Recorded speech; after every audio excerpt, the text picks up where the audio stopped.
A gray building stood quietly in the deserted clearing.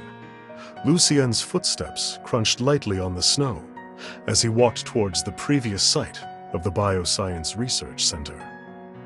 The moonlight was as pale as the snow. He pushed open the shabby gate and walked straight through. Once inside, he heard a small creak and saw Artemis, who was standing in the middle of the hall. You're here. Lucien nodded, walked slowly to the window lattice, and gazed at the snowfield outside the window. The cold moonlight shone in on him, which made him look terribly cold, with no trace of warmth. Artemis was the first to break the silence. The previous press conference was still too risky. Lucien didn't answer. He stood motionless in front of the window. Seemingly used to his indifference, Artemis took a few steps forward and tried another approach. What should we do next? I heard that many people are already... I know. Lucien interrupted her, his voice like a piercing cold wind. We only need to focus on what matters. Okay. I see. After a moment's thought, Artemis agreed. The dilapidated building was silent again. Passing clouds blocked the only moonlight, and even snow appeared blurry against the dark night. The two figures standing by the window were like black ghosts. Lucien finally withdrew his gaze. Maybe a new direction will present itself.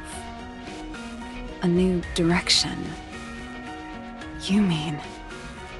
Before Artemis could finish, a small noise drew her attention. Turning back sharply, Artemis spotted a figure lurking nearby. In the blink of an eye, gray mist lunged forward, and she suddenly appeared next to the intruder, deftly capturing him. After disarming the man, she pressed him to the ground. She was like a cheetah, mingling in the darkness with her slightly narrowed eyes and tight black leather jacket. The suppressed man moaned, and muttering to himself, he struggled to reach the gun in front of him. Just then, a pair of black leather shoes appeared before him. The clouds dispersed, and the moonlight outlined Lucien's figure. He looked down at the man at his feet and chuckled, his features still shrouded in darkness. I happen to have some questions for you. Artemis paused, her eyes slightly widened. Ares, did you do this on purpose? Lucien said nothing. He bent down slightly, his cold gaze meeting the man's shocked eyes. I think we're looking for the same thing. How about telling me everything you know? Evil. You're all horrible and deserve to die! The man on the ground once again tried to reach for the weapon. His fingertips barely touched it, but Artemis got to it first. She took one glance at the gun and tossed it aside. She looked at the murmuring man with contempt and an imperceptible perplexity. How would they know about all this? It's not unexpected. In comparison, Lucien appeared calm and collected. He had been expecting the man, and understood full well the intelligence he would bring. Everyone has, more or less. Before he could finish, the man on the ground suddenly sprang up and rushed straight towards Lucien. He was fast, and his clenched fist nearly touched Lucien's nose. Suddenly, a screech echoed throughout the research center. Lucien didn't move. He didn't even blink. He just glanced at the man who was once again subdued by Artemis. Unamused, he looked away and walked back to the window. As he touched the cold window frame, he heard a flurry of footsteps entering the door. Something fell to the ground with a thud. Who's there? Artemis responded swiftly. Lucien also turned toward the door, only for his eyes to behold a bizarre flash of color. Eyes wide open, helplessly stood next to the half-closed door. She looked at the three people in front of her and finally settled on Lucien's face. It's her. A moan broke the brief silence, interrupting Lucien's bewilderment. Artemis stunned the man pressed to the ground, then turned her attention to the girl by the door. Gray mist suddenly emerged from nowhere and pounced on the girl like a net. Stop. There was an unexpected urgency in his cold voice. Artemis immediately stopped, and the gray mist that was about to engulf the girl vanished. The girl appeared to be terrified, almost collapsing on the doorpost behind her. She looked up frantically, her nervous eyes still fixed on Lucien. Lucien didn't look at her, and coldly said, I'll handle it. As snow continued to fall, the pure white snowflakes and the pitch-black night formed a sharp contrast. Lucien approached the girl. Half of his figure fell into darkness, and the other half reflected the bright snow. You know more than I would have guessed. Although he was smiling, there was a cold ruthlessness in his eyes that was undisguisable. Since the last time we've met, I realized that. What makes you sure that I won't hurt you? Lucien drew very close to the girl, but there was no warmth and no ambiguity in his intention. Lucien's palm enveloped the girl's neck, and he could feel her tremble slightly. She appeared flustered as he tightened his grasp around her slender neck. Tears welled up in her eyes, and she gasped for air as she struggled. Lucien watched as a teardrop slid down her wrinkled nose, her trembling lips, all the way to her slightly raised chin. Her pale fingers wrapped around the back of his hand, quivering like butterfly wings. Is it not enough? As the teardrop streaked down her face, Lucien lowered his eyes and strangled the girl even harder. Finally, the girl closed her eyes, and the surrounding air subtly changed. Transparent ripples spread outwards, emitting a golden light. Lucien released his grasp. The girl staggered and took a few steps back, wheezing and coughing. Lucien's cruel voice ruthlessly confirmed her fate. You were the Black Swan Queen. The surrounding air froze, and Lucien could not move his arm as a strong force entangled it like a vine. A hint of surprise flashed across Lucien's face, and then he smiled.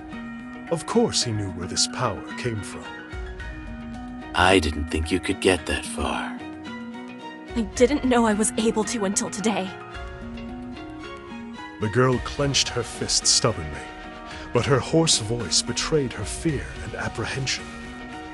Ares, I'll prove everything you've done with them was wrong. As the morning light crept into the research center, Lucien watched the girl stumble out. He closed his eyes until her footsteps could be heard no more. Wrong. Easily breaking loose from the girl's restraints, Lucien chuckled and walked to the window. The fiery red figure drifted away in the daylight, and he suddenly remembered the first time he met the girl. She was like a butterfly fluttering before his eyes, stirring up buried emotions like waves. Because of her sudden appearance, Lucien began to re-examine certain matters, including information related to the research center, Black Swan's plans, and the existence of the Queen. 17 years ago, leaked data from Ultima Bioresearch revealed that a carrier of a special gene participated in a research experiment. Within the Black Swan Collective, the girl with the special gene was known as the Queen. Finding the Queen was equivalent to discovering the key to evolution, and the mere idea of it drove those sharing the same goal to the brink of insanity. However, soon after, Ultima Bio Research unexpectedly announced that these so-called leakages were maliciously forged. Although no one could tell whether the rumors were true or false, the search for the Queen never ceased. 17 years had passed since then, yet no one had found any trace of the Queen.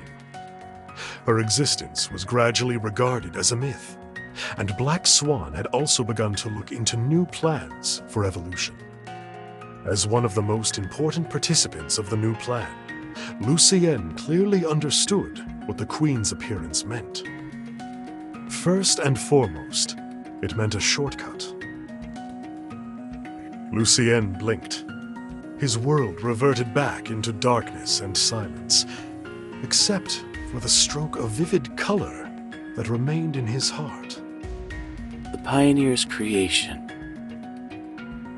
I hope you're worth my anticipation. His hand on one side trembled involuntarily, but was quickly suppressed.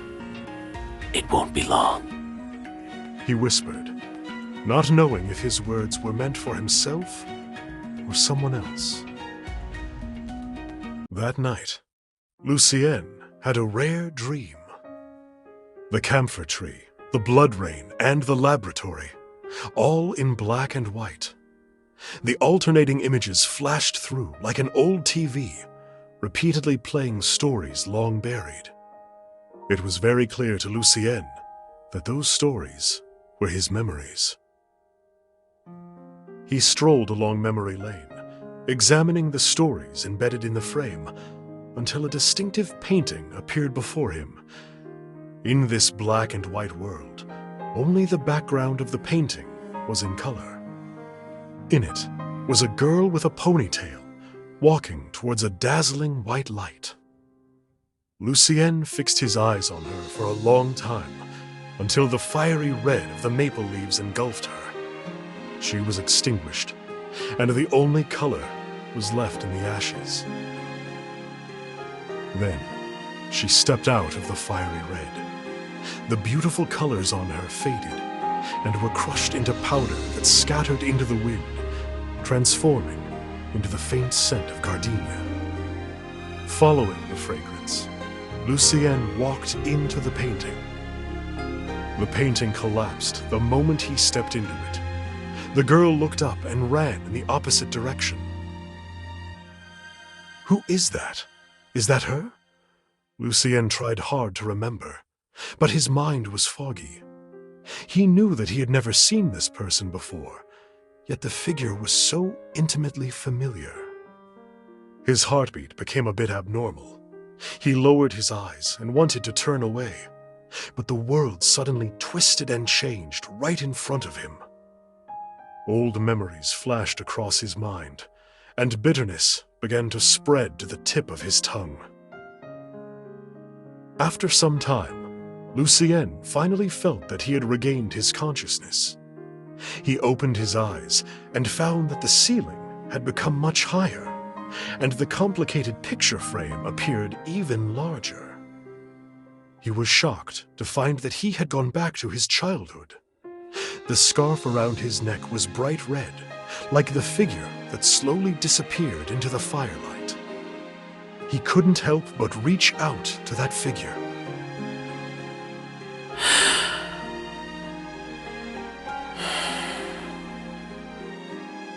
Lucien woke up.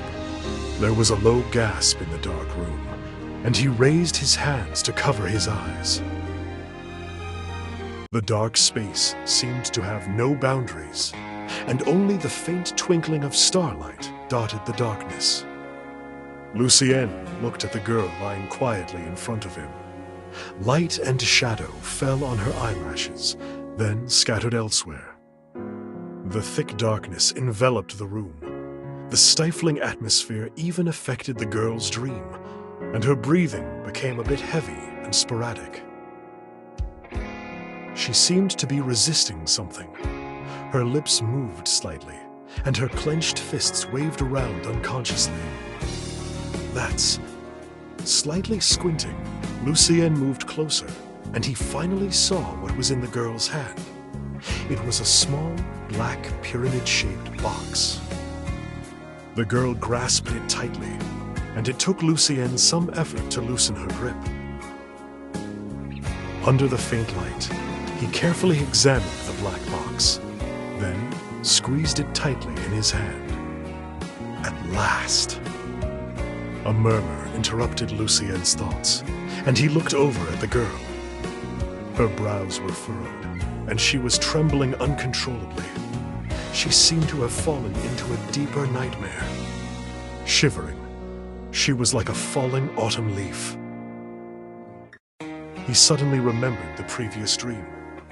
At the end of the scene in the painting, the distant figure turned back, and his wide-eyed young self allowed the girl to flutter into his world. Lucien reached out, and for a moment he wanted to calm the girl of her fear and agitation. But in the end, he lightly touched her brow and quickly withdrew his hand. However, as if she had felt the brief warmth of his touch, the girl's eyelashes fluttered, and she finally stopped frowning. He tightened his grasp on the black box. Tracing the girl's features with his eyes, Lucien thought to himself, perhaps the long-awaited outcome may come sooner than expected. It can finally begin.